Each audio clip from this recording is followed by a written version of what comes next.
Before every single one of these, I just want everybody to know that I do consider whether or not we should have some hold music.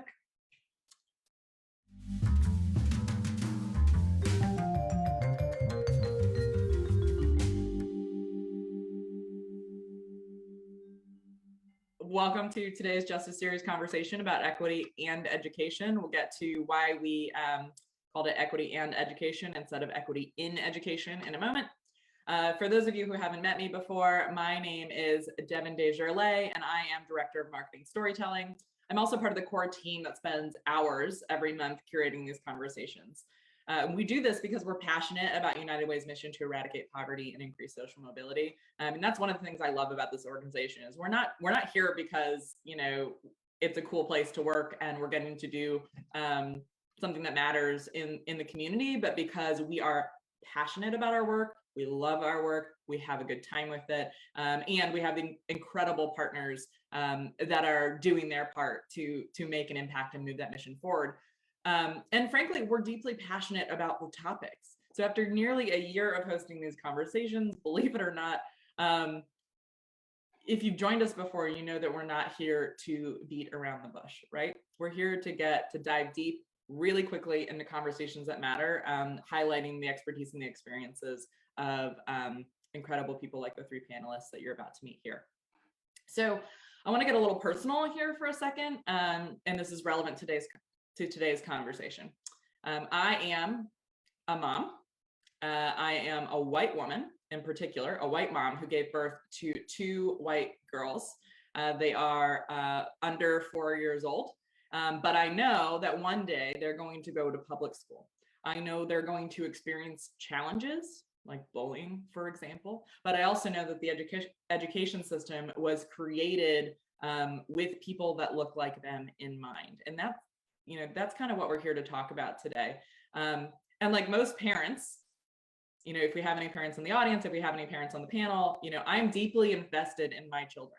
I am deeply invested in their happiness, in their success, and in their security. And in fact, I've got a baby monitor sitting next to me right now. So I am multitasking parenthood in this conversation in this very moment.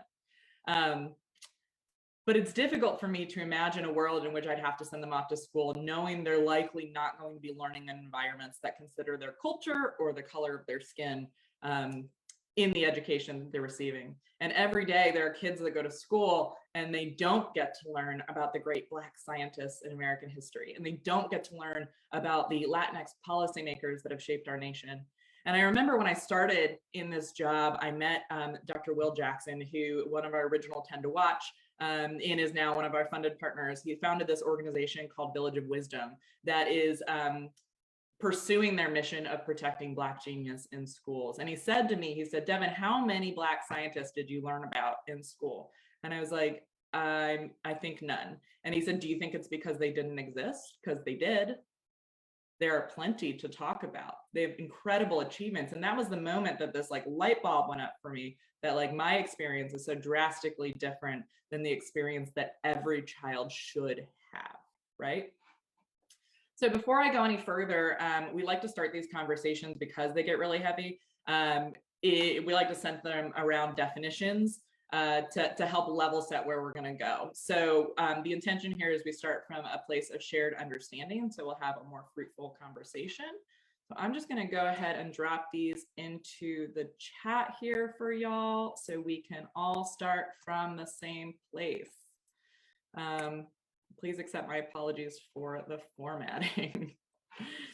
Doing my best. So when we talk about equity, it doesn't just mean a child being able to see themselves in their education. When we talk about equity in education, equitable strategies have the potential to change a student's entire trajectory, especially if they come from lower income households. And finally, I just want to be clear that, like I mentioned earlier on here, the title of today's conversation is purposefully equity and education, because we want to emphasize the power that both have to shape someone's future together or separately. So without further ado, I want to introduce today's speakers. We have Demetrius Edwards. He is the Senior Community Relations Analyst for the Department of Equity and Inclusion at the City of Raleigh. We have Mirella Cisneros Perez, who is the Community Manager at LatinxEd. And you have Elena Maina, who is the program director at Student U. Welcome, everybody. And for the audience, really quickly, if you have any questions as we go, please drop them in the Q&A section. You know, we'll get to them at the end, but just want to make sure we're tracking everything. So that introduction, let's hop into the questions. Demetrius, let's start with the basics here. Why is equity in education important, and why does it matter? Great question, Devin. Once again, happy Friday, everyone, and happy holidays. Thank you for allowing me to be here and also to present. I just want to start first with the understanding of equity. You know, equity definition we use throughout the city is just, you know, justice, fair treatment, and opportunity for advancement of all people across systems, whether housing, education, economics, healthcare, environment, community, whatever the system is, that's the definition that I'm starting from.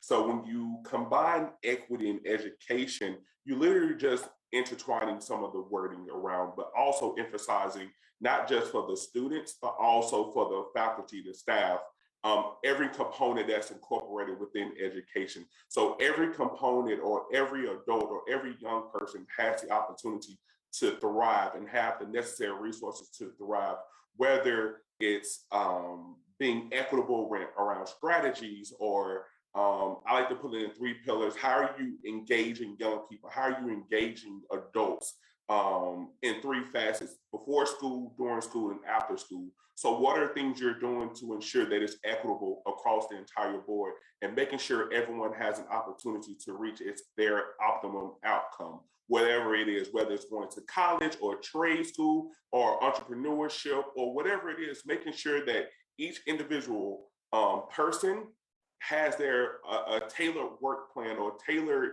professional plan to ensure that they are on the best outcome. And I think it's extremely important because we're in society where we're realizing how many injustices was set up and how biases systems were in place. I think about, 1954, Brown versus the Board of Education, how students were integrated, but faculty and staff was not integrated. So thinking about how that had a culture shift for individuals, especially of Black and Brown students. Also, I think about the Southern Coalition, how they do an equity report card for each school district. And I'm thinking about how in Wake County, how the last report I saw that, 62% of all, short-term suspension with people of color was Black kids. And, if you include the other minorities included, that bumps up to 83%. So you think about the numbers and you think about, numbers don't lie, but also it doesn't always tell the entire story. And as I was preparing, I'm a talker and I'm extremely passionate. One thing I love to do is equity should be incorporating one's history and experience as well. So one thing I love to do is I always love to ask participants a couple of questions as we're having these conversations, because sometimes you might forget how our experiences impact where we're going in our trajectory. So the first question I love to address to participants, if you're willing to participate, is one, how racially or ethnically diverse was your neighborhood growing up? If you look in the Q&A, that question's in there. Let me know how racially or ethnically diverse your neighborhood growing up. For myself, being a Black man, African-American man, a person of color, it was not very diverse growing up. So that had a lot to do with my upbringing growing up. The second question I love to ask individuals is when or how did you first realize that races and ethnicities were treated differently in society?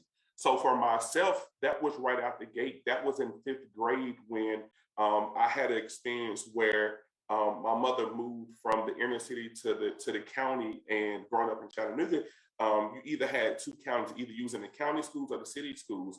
And I was in the city schools where everyone looked like me. And my mother had a great opportunity to move to the county. So with that, I went to a county school and it was predominantly white. And I remember my experience being very traumatic because no one looked like me. Even my teachers didn't look like me. And there was no connection. So when I was engulfed in that environment, I was almost like a deer in headlights because there was no connection. No one understood what I was trying to communicate. And I remember the teacher blatantly saying that I think your son needs to go into the exceptional children classes because he's not communicating with no one. My mother said some choice words. However, soon enough, the following week, I was right back into the school, into the environment that I was accustomed to. So that's another reason why it's really important as well. The third question I ask is, when was the first time you had a teacher of a different race or ethnicity to you? So as a man of color, that was right off the gate in kindergarten. And think about how that impacted me. Wow, okay, well, this person is in an authoritative position, and how that impacted me and my experience growing up. The next question I love to ask individuals is, when was the first time you had a teacher of the same race or ethnicity as you? So as you're thinking about that, wow, let me think, when was the first time I had a teacher that looked like me? Mine was the fifth grade. I've had conversations with white individuals who did not have a person, educator of a different race until high school or potentially college, depending on where they were centrally located at.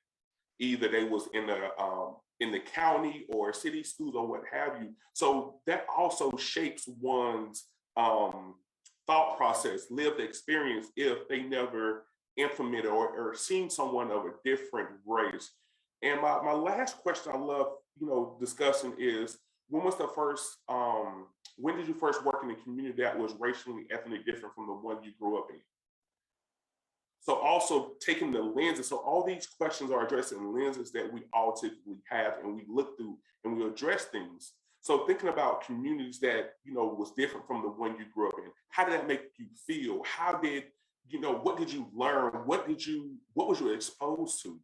So when we're talking about why equity in education is extremely important, because you have to consider the things that aren't on the surface as well, and things that are often missed. Wow. Thank you for sharing all of that. I was tracking the answers that folks are providing in the Q&A here, and they're enlightening. And, I thought a lot about the environment that I grew up in, especially since starting to work at this United Way. And it was not racially diverse. But my school experience was not racially diverse until I got to high school. And the only reason it became diverse is because kids were bussed in from the quote unquote bad neighborhoods. But I got this incredible experience to make friends with people that didn't look like me, that didn't come from the same backgrounds, the same cultures. And I've been so appreciative for the opportunity to really develop my understanding and be able to listen and be a part of these conversations so that I can create, a future for my own kids in which they have the opposite experiences. They make friends with people that are great because they are great, no matter what they look like, no matter where they come from. May I add one more thing? Because you had another, sorry, I'm passionate about this work. So we're gonna have a great conversation, all right? You said something that was extremely important that I still don't understand to this day, how one side of the street has to get bused 30 minutes across town where they have a school in their community that is suited for them. How come instead of taking the children, the young people to that location, to those resources, bring the resources to that school so everyone's on a fair playground?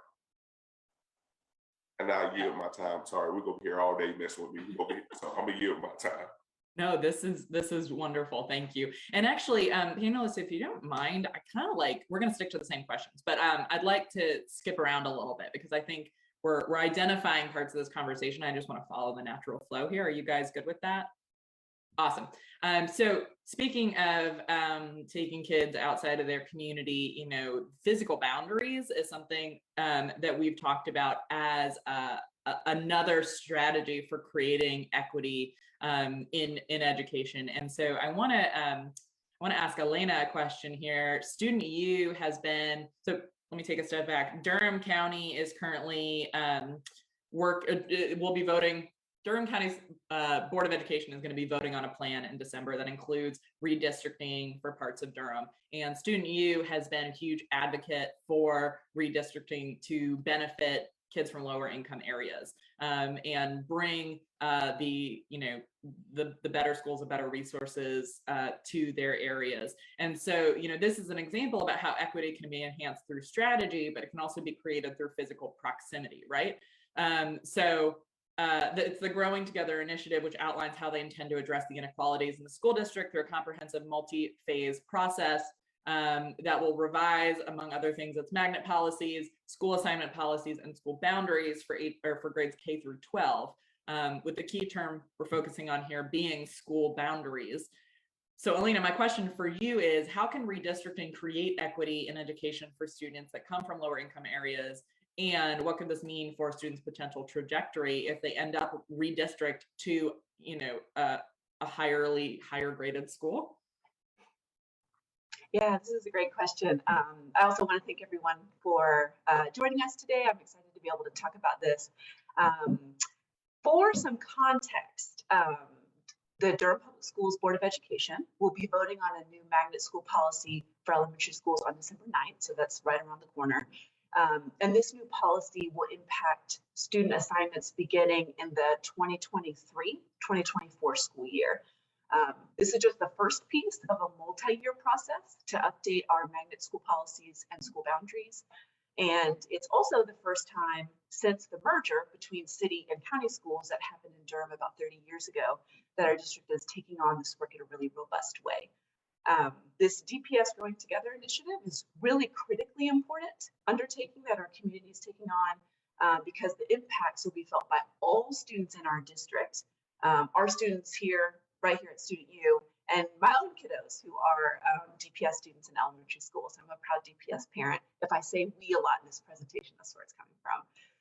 So it's work that I'm really excited to see happen, and it's also work that's really imperative that we get it right.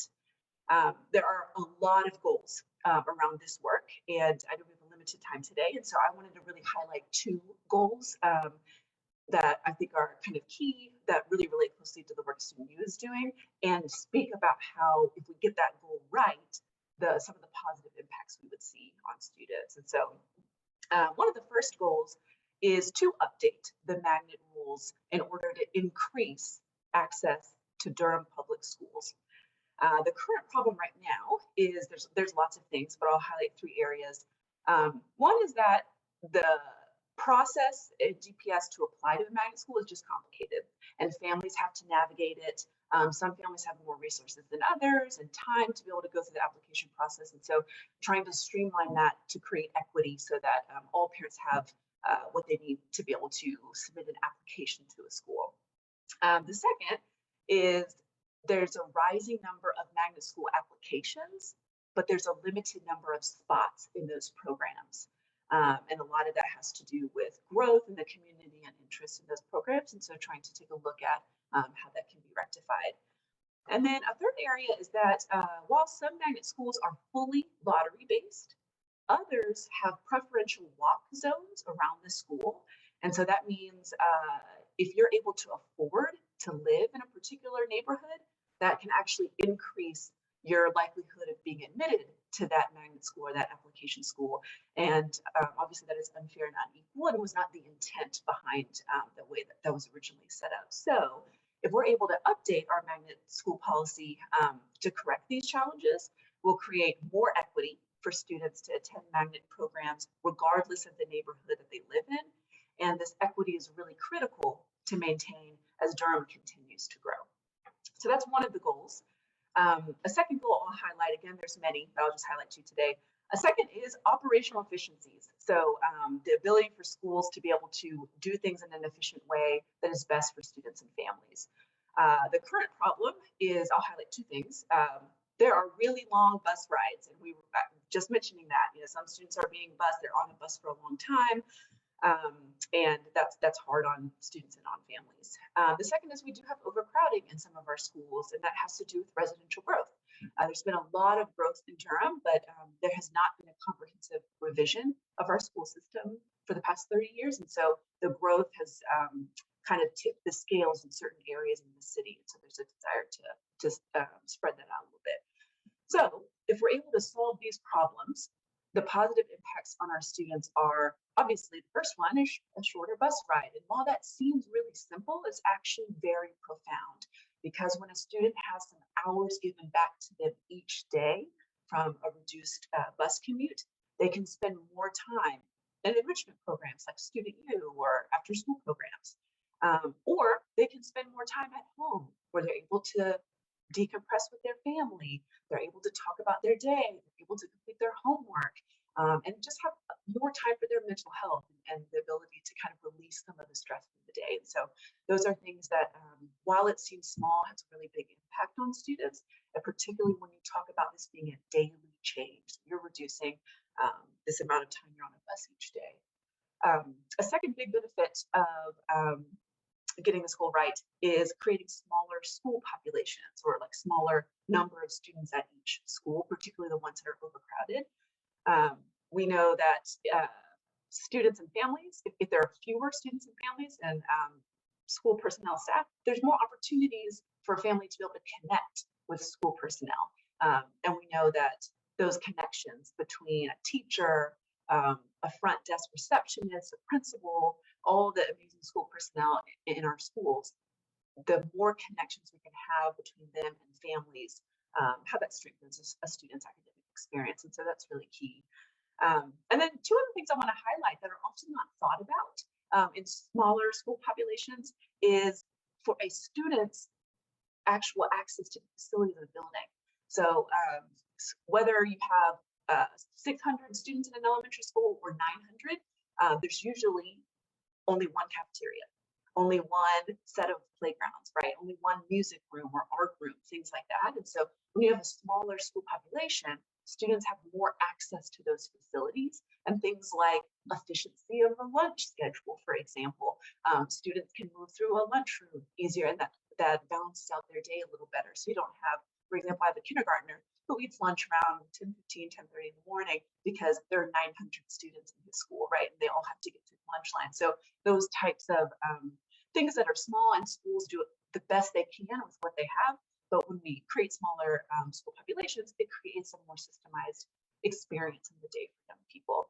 And then the second, obviously, is the overcrowding. So if we have smaller school populations, we avoid overcrowding situations like classroom trailers. Although my third grader, who was learning in a classroom trailer this year, thinks that they are amazing. So, maybe the jury's out on that one. But those are things we want our students to be able to have access to, all the facilities, regardless of where you live in the city.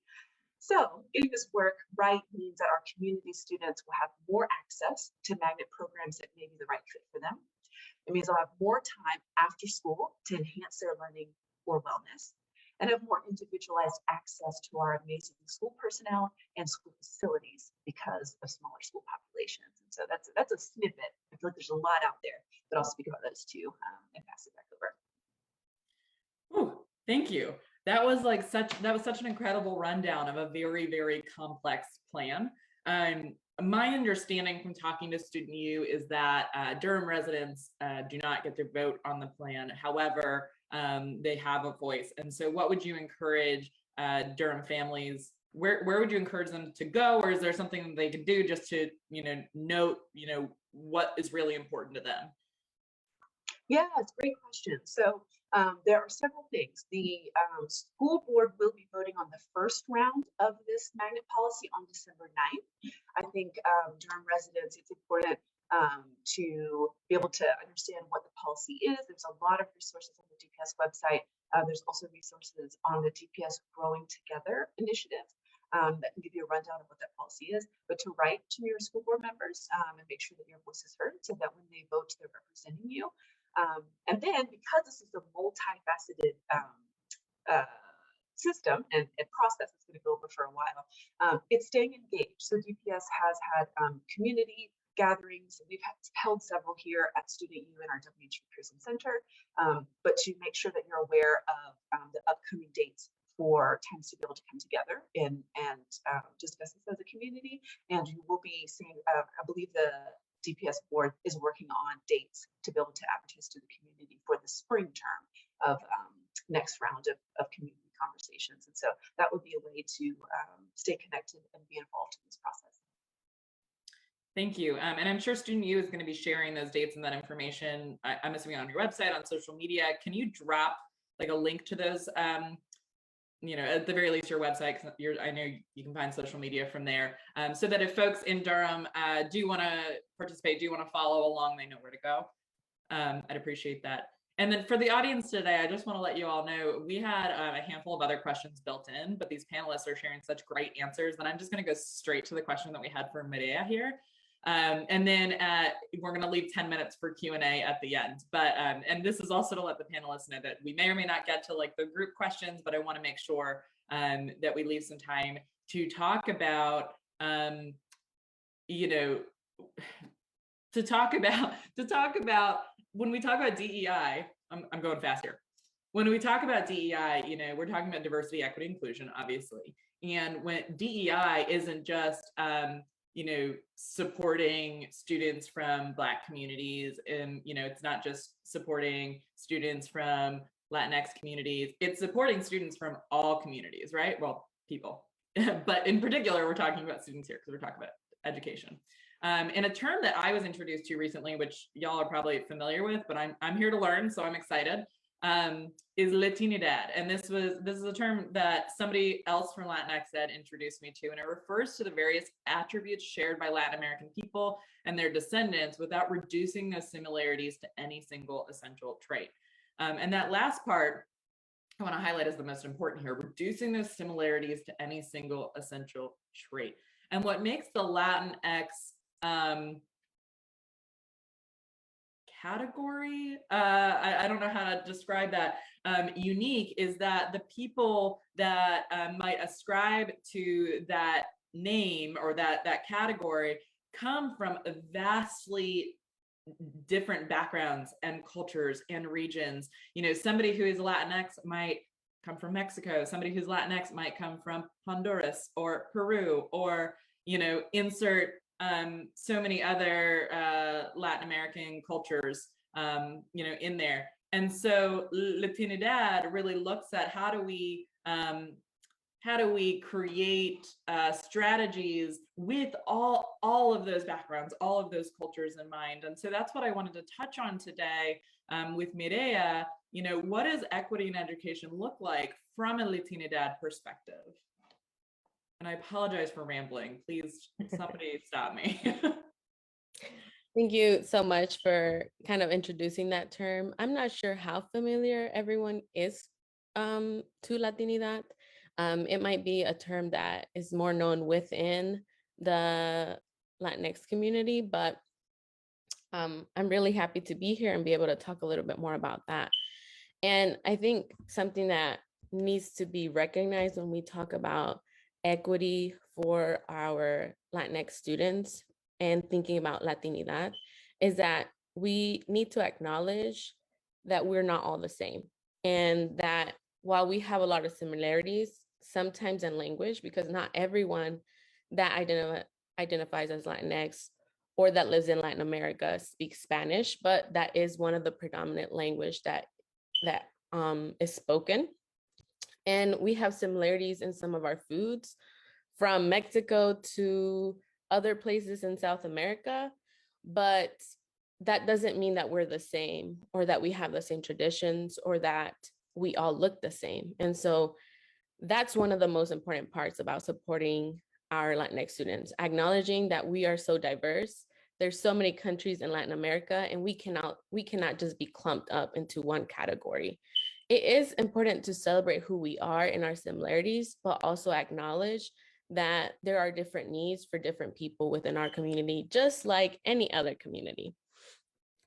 Secondly, I think when we think about education equity for our students and what we just learned about Latinidad is understanding and working from an asset-based mindset and not a deficit mindset. Because when we go into a lot of spaces in education, we say, oh, well, when we think about the Latinx community, a lot of our students might start speaking, their first language will be Spanish, which is not the case for everyone, but for many years it has been, due to the immigrant population that has moved into the state and into the US. But just because someone starts, their first language is Spanish, doesn't mean that it can create some challenges when transitioning and learning English. But how can we see that as an asset, that our students are bilingual, and sometimes they speak more than 2 languages. And so how is that an asset to our communities? And other things that we see in education where we kind of see it as a deficit, it's actually an asset that we're bringing. And if we start recognizing more of that, then we'll be able to empower more students, not just from the Latinx community, but also from other communities, because that deficit mindset is applied to other communities of color specifically. And in our community in Latinx, we bring so much to the table and it needs to be acknowledged. And that's something that LatinxEd works on, helping our community understand that we bring so much to the table. Don't let all those missions, all those things you see on media, on movies, and even in our communities tell you that you're not worth, and that what you bring is not fancy, or it's something you should feel ashamed of. Having accents because you speak 2 languages, like, who cares if your accent is there? That makes you special because you speak 2 languages. You know more words, you can communicate with more people, you can read more books, probably watch more movies. It is amazing. Or because your food is different, feeling ashamed and being like, oh, that's not something that I should feel proud of, but actually it is.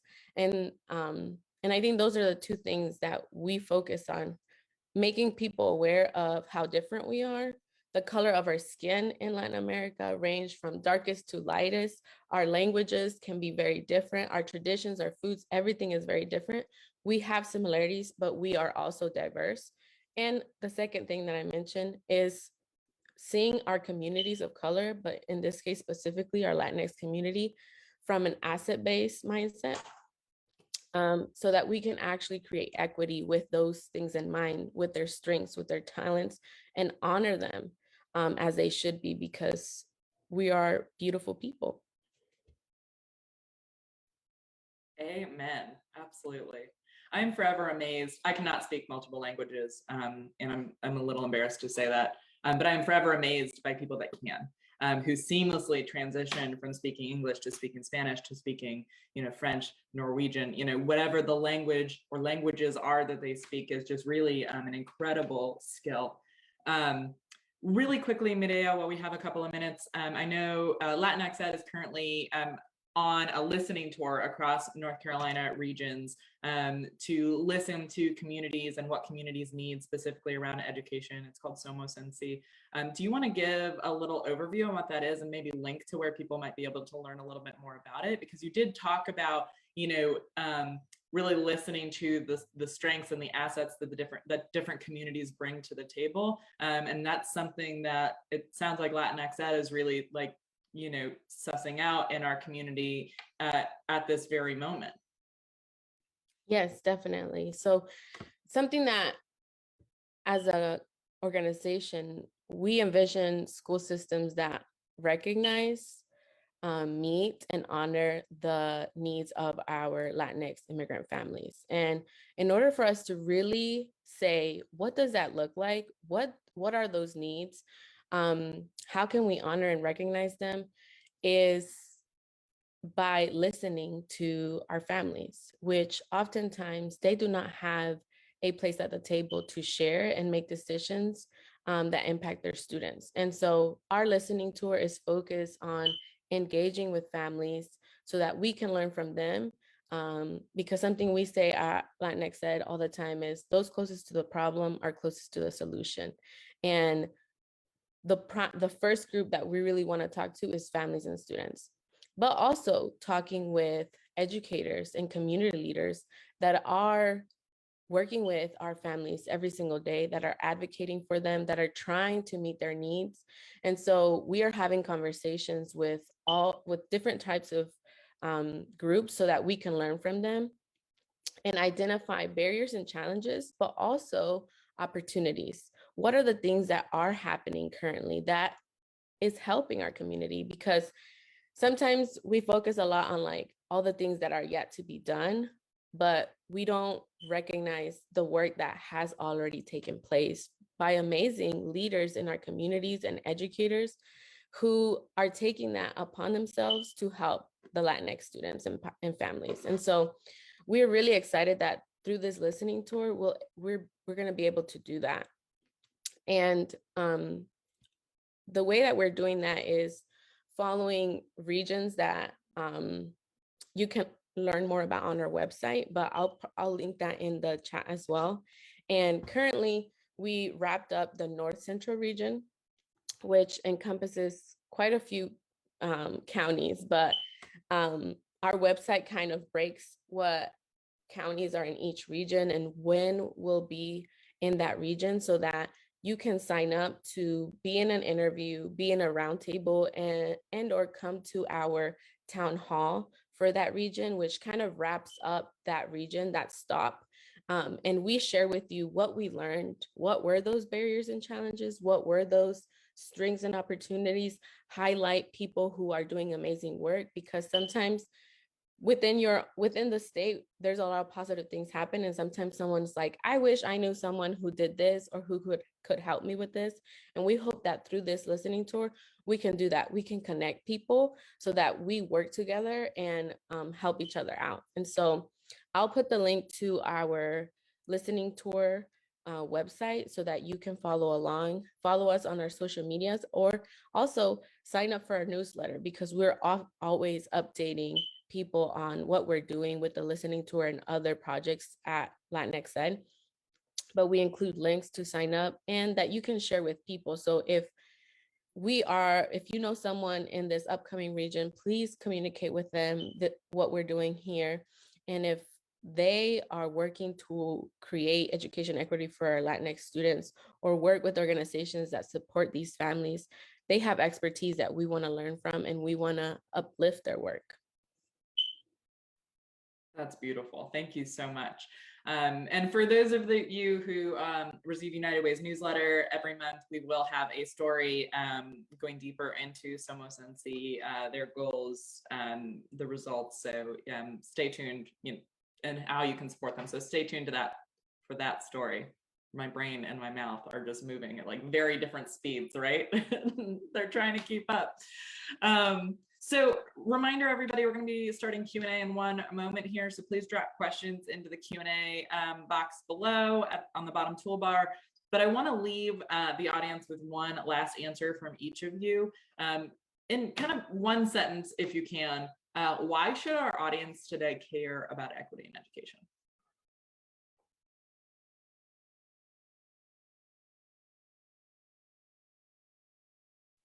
You said one sentence?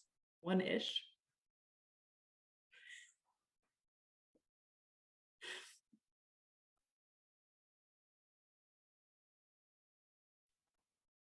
Okay, I'm gonna try to do it in one sentence. It might be a run-on sentence, but it might be one sentence. I will simply say the time is now to begin moving the needle and start righting the wrongs of our society. If we want to be more progressive country, a progressive city, state, we have to be inclusive in everything we do and be equitable in everything we do to ensure everyone has what they need to be successful throughout their life across every institution, every system going forward. So it's imperative to really shift to an asset-based, I'm gonna use your word there, shift to an asset-based focus instead of a reactive focus. Thank you. I can jump in here and say it might be a run-on sentence.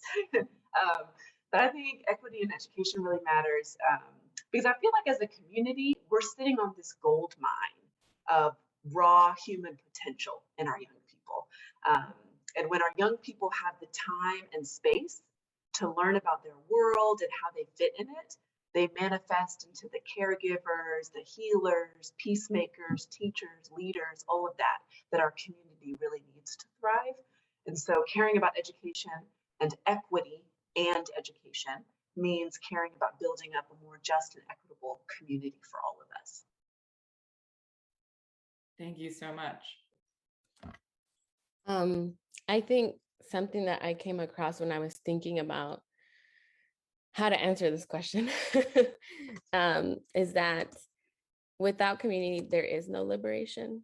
And if our community is not a place where everyone is seen, uplifted, and honored, then we can't move forward. And equity and education is important because those are the two main things that can help people come together as a community and create liberation for the different groups that exist within each community.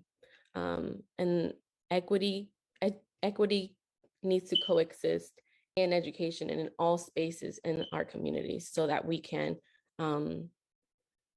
create a future where our students aren't experiencing the same things we are experiencing or we experience, because these things keep repeating and it's time to make change.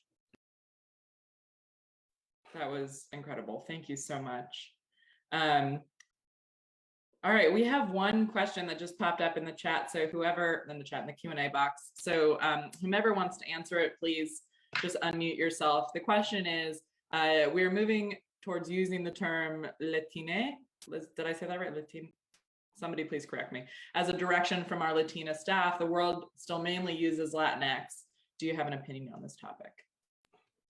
Oh, yes. This is something that has been a topic of conversation since, let's first talk about why we use the word Latinx, and it's to be inclusive of different people who might not identify with the term Latino or Latina, which is very binary of female and male. Our language is in Spanish that way. And this creates vocabulary that makes people feel more inclusive and they can share how they identify more accurately. But Latinx is not the first word that has been used to try to make an effort in being more inclusive for everyone. Before this, we might have seen the word Latin with the @ symbol, like the email, to represent O and A at the same time. And now that Latinx exists, we are also learning about other terms that have been used, and people also recognizing that Latinx can't really be pronounced in Spanish, which is a word that should be created for the people that need to use it. It's not something that you can pronounce very easily if you read it in Spanish. And Latina is a word that is pronounced easily in Spanish with the letter E at the end of it instead of an X. And so most importantly for us is that you can use a term that you feel most comfortable with. You do not need to use Latinx. You could use Latina or Latino, or you could use Latina. And so I think it doesn't always have to be either or, you know, we can express language, use language to express ourselves in ways that represent who we are. But we are, in a lot of spaces, we use Latinx, but I think Latina is going to be a term that we are going to be embracing more. And for us and all of our Spanish information, we're moving towards that transition of using Latina so that it can be read and understood more easily in Spanish. But I think the biggest takeaway from this conversation is knowing that language evolves in every place, and that is okay. And as things progress, we learn more and understand that sometimes we need to have better representation in our language as well. Wow, thank you for that. One thing I love about moderating these conversations is that I always walk away learning something as well. And I feel like that makes me a better participant in society, makes me better at my job. And I'm so grateful for that. And I just learned, I learned a bunch of new things today, but that in particular. So thank you for that really thoughtful answer. We have a few more questions coming in. This is great. So somebody said, what can folks do to be advocates for this equity work in our homes and communities at large?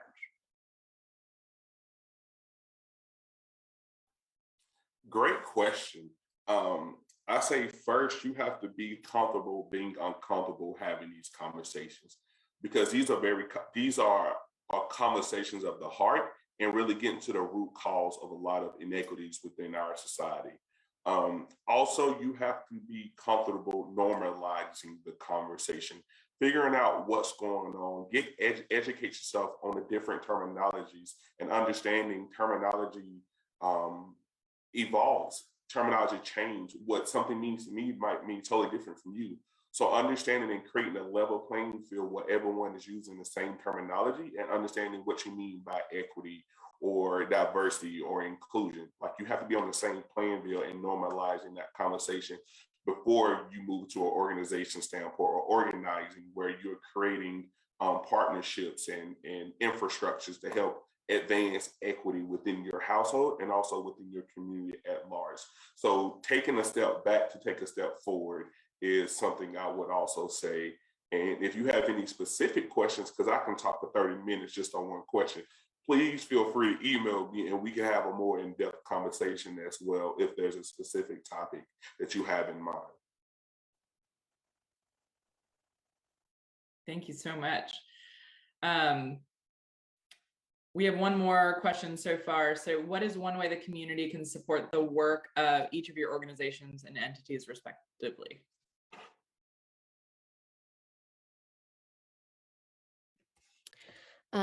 I think I shared one opportunity already, and this applies to everyone in North Carolina. So it's a very easy way for you to help promote our Somos NC listening tour.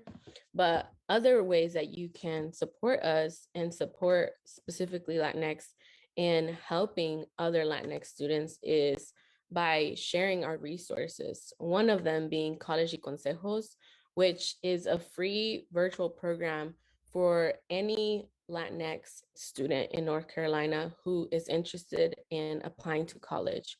We provide free coaching and college counseling so that you can get the resources you need with people that look like you and understand our culture and the different aspects that come along with applying to college.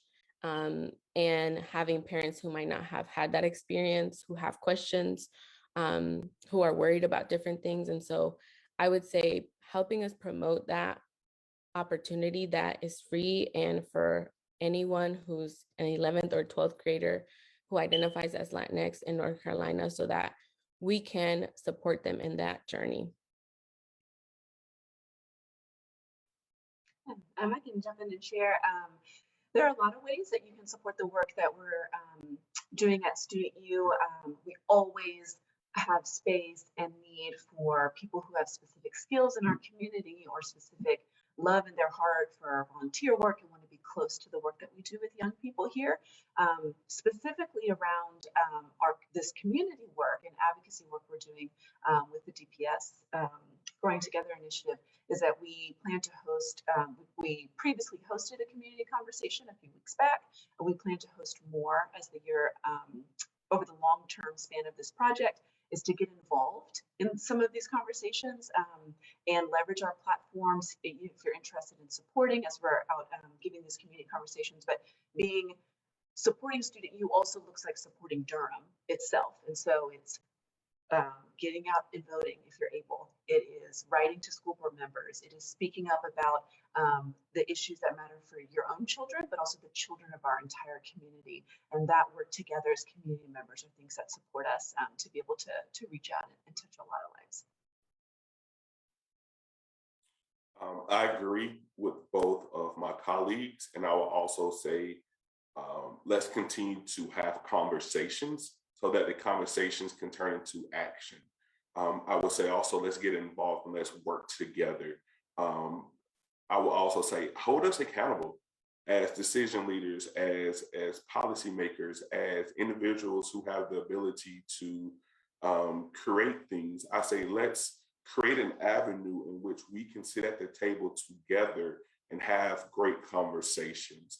Once again, you have to be uncomfortable being comfortable with these conversations. So just know it's not an overnight fix. However, it will take time. So I am committed to equity. I am extremely passionate about equity. And any way that I can partner with you within the city of Raleigh, please let me know, or the surrounding areas. I'm extremely fortunate to be in this position to really try my best to make a difference within the community that I serve. Thank you so much to all three of you and to Demetrius for ending us on that note. You know, I mentioned at the beginning, I moderate these conversations because I want to learn, because I am passionate about what we're doing, but I always walk away with such deep gratitude for the leaders that are focusing on the issues that matter in our community. And just hearing you guys answer all of these questions and address the questions from the audience today, it has supported that feeling and really just lifted it so much higher. And I just want to thank you all, not just for being here today, but for the work you do in the community, for the people that you are, and for the experience, the expertise, and the grace that you bring to the work that you're doing. That is just, it's vital for the forward momentum of the Triangle. So kudos to you guys, and really thank you. And thank you to the audience for being here today. You know, we are able to have these conversations because United Way donors are interested in being a part of them. And so we are looking for your feedback.